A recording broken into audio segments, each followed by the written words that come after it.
Il arrive avec la belle tenue. Que Dieu t'en jette. Hein. Pas payé les cognacs ou quoi? Ça va, mon JP? Salut, Ça va bien? Bien. C'est pour les impôts en France, je déclare mes impôts au Sénégal.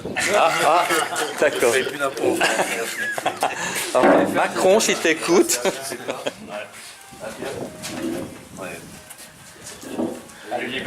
Ça va, attends, je vais prendre une chaise. Ça va? C'est bien, eh, j'avais pas que tu avais fait un truc comme ça, toi. Ok. Bon, alors, jour 1. Voilà. Alors on y va, on a monté ça. Alors c'est une proposition, hein. Si j'ai bien compris, hein, à vous soumettre, et puis vous allez en discuter. Après, moi je vous laisse, vous allez en discuter. Je vais juste vous donner les explications. Après, vous en discutez, vous la finalisez comme vous voulez. On va passer la nuit. Donc c'est vrai que grâce à sa collaboration, ça nous facilite le travail. L'avantage, c'est que... Il y a un parachute, ça fait un couteau. Regardez.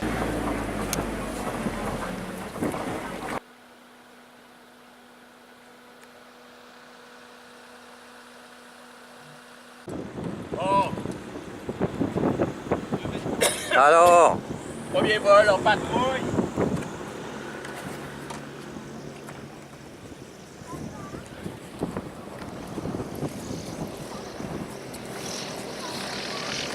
Point 39.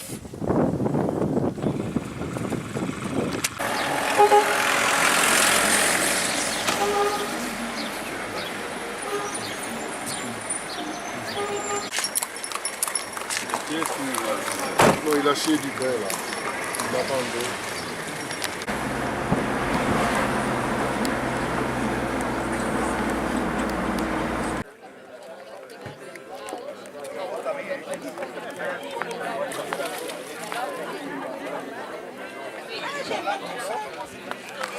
Et donc, vous en mangez pas trop parce que vomir sur les VM, c'est pas terrible.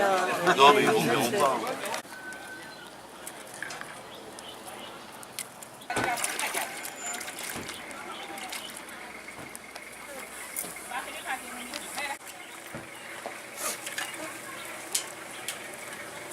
On était en attente.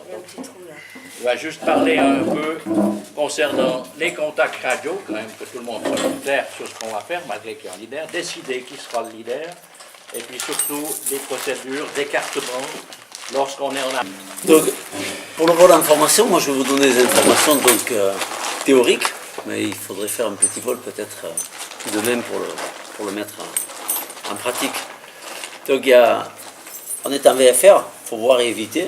Et pour suivre quelqu'un, ben, il faut le voir. Si on ne le voit plus, on ne peut plus le suivre. Il y a un risque de collision, forcément. S'il est au-dessus de l'aile ou s'il est pile poil au-dessous, il y a des angles où on ne peut pas voir. Donc il y a une petite règle qui est très simple, c'est que chaque appareil a son leader devant. Alors le premier des appareils, il est ici, ben, c'est le leader. Le deuxième, et la priorité, il accroche le deuxième, qui accroche le troisième, et etc. Et si on veut que ça se passe bien, ben, il faut conserver cette hiérarchie. C'est ce qu'on a fait aujourd'hui. Voilà. Tout à fait. Mais après, il faut garder un petit peu de liberté. Alors la liberté, ça veut dire que si, pour une raison X ou Y, on vole ensemble, le numéro 2 veut dépasser le numéro 1, celui qui est devant lui, parce que ça peut être le numéro 2 ou 3, déjà il va lui annoncer à la radio, d'accord? Il va garder un espacement de minimum 300 mètres, d'accord? Il va le dépasser par la droite. Alors par la droite, parce que la règle est valable pour tout le monde, en pendulaire vous n'avez pas ce problème. En multi-axe ou en autogire on n'a pas ce problème parce qu'on est au milieu, mais sur un multi-axe par exemple le pilote il est à gauche. Donc il voit beaucoup mieux, il a un angle de vision beaucoup mieux à gauche. Hein? Donc on fait les tours de piste à gauche, etc. Donc on double par la droite ici, de toute façon c'est la règle universelle. On double par la droite. Quand on va arriver ici, suivant les machines, vous n'avez pas ce problème en pendulaire, mais suivant les machines, ben, il y a vraiment un petit moment où on ne se voit plus trop, notamment si c'est des multi-axes. Lorsque cette machine va doubler, elle va garder le cap ici comme ça, et à un moment, elle va passer en visuel de celle-ci. Et quand elle va être devant, qu'elle va être en visuel, comme elle a annoncé qu'elle doublait, celle-ci va lui dire visuel. Et donc ça vaut transfert de leader. C'est-à-dire que lui, s'il veut faire ça, il peut faire ça. À lui de faire ça. celui qui est devant a tous les droits. Bien sûr, il ne faut pas qu'il en abuse. Il ne faut pas que tu fasses 2 virages à l'équerre devant ta trajectoire. Hein? Voilà, ça c'est... Bon, ça, c'est ça qu'il semble faire. Hein.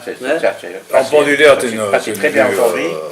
Encore une fois, malgré qu'on en avait un qui n'avait pas de radio. Donc ça, ils ont suivi. Bon. Moi, ce qui est important et où on doit insister, c'est lorsqu'on doit se mettre en attente. Par exemple, Voilà. si Dakar nous demande d'attendre parce qu'il y a un avion de ligne en finale, là, il faut faire juste. Quoi. Alors, comme tout le monde, comme les plus rapides prendront les vitesses des moins rapides, le circuit d'attente, il faut le faire, pas le faire avec le virage conventionnel, mais on va le faire avec à la queue leu.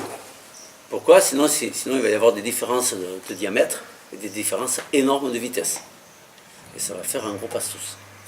Donc ça veut dire que dès qu'on passe à un circuit d'attente, on se met comme ça. Et on tourne. Et rond petit patapon. Lorsque le leader a la clairance pour reprendre la nave, le leader l'annonce donc aux autres machines, hein, ils sont en train de tourner à la queue leu, les uns à 6 heures, les uns derrière les autres. Lorsqu'il prend la clairance, eh ben, lui il part par exemple sur Sierra Whiskey, ici, ben, lui il refait son décalement, ici. Hein, voilà. Alors comme c'est des machines en tandem, vous pouvez faire du décalement à droite ou à gauche. C'est pas, hein, les multi-axes ils font à droite, pour la visée. Donc l'autre peut être ici, l'autre peut être ici. Vous pouvez rouler comme vous voulez, à droite ou à gauche. De toute façon, que vous vouliez à droite ou à gauche, celui qui est devant, par exemple, je prends le troisième. Je peux pas prendre le troisième avion, s'il vous plaît. Un blanc. Il n'y avait pas de blanc. Donc celui-ci, il est ici, d'accord? D'accord? Mais lui, s'il veut se mettre là, il a le droit. Parce que lui, c'est le leader de celui-ci. Donc lui, il viendra ici. Il se mettra... Et si lui, il veut se mettre là, il a le droit. Et l'autre derrière se mettra à lui.